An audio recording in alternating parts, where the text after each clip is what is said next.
राम जाले बान सीता जाने को तैयारी जी। राम जाले बान सीता जाने को तैयारी जी।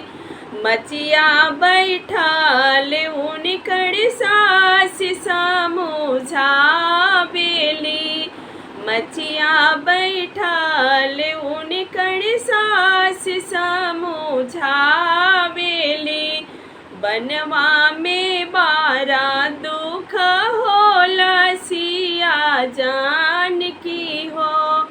बनवा में बारा दुख होला सिया जान की हो।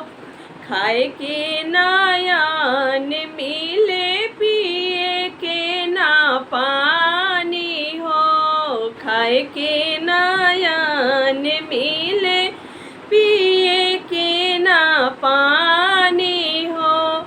सोए के ना सेज मिले जान की दुलारी हो। सोए के ना सेज मिले जान की दुलारी। राम जाले बान सीता जाने को तैयारी हो। राम जाले बान सीता जाने को तैयारी हो।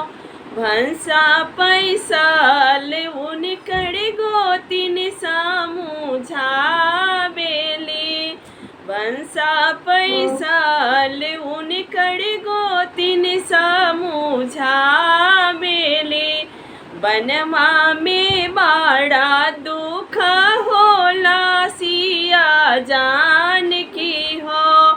बनवा में बाड़ा दुख होला सिया जान की हो। खाए के नयन मिले पिए के ना पानी हो। खाए के नयन मिले पिए के ना पानी हो। सोए के ना सेज मिले जान की दुलारी हो। सोए के ना सेज मिले जान की दुलारी हो।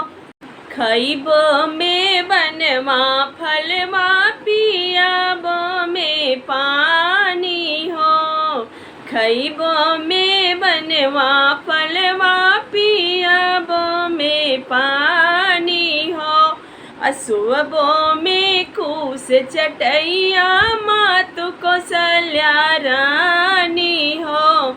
सुबो में कूस चटैया मात कौशल्या रानी हो।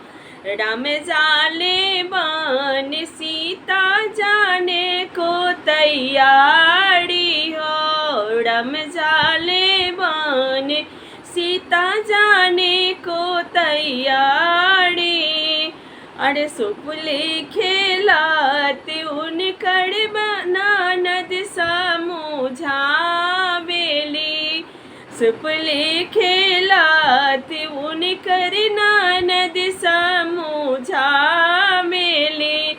बनवा में बाड़ा दुख होला भाभी जान की हो। बनवा में बाड़ा दुख होला भाभी जान की हो। खाए के नयन मिले पिए के ना पानी हो। खाए के नयन मिले पिए के ना पानी हो। सोए के ना सेज मिले जान की दुलारी हो। सोए के ना सेज मिले जान की दुलारी हो। में बनवा फलवा पियाब में पानी हो। सोबो में कूस चटैया मात कौशल्या रानी हो। सोअबों में कूस चटैया मातु कौशल्या रानी हो। राम जाले बन सीता जाने को तैयारी हो। राम जाले बन सीता जाने को तैयारी हो।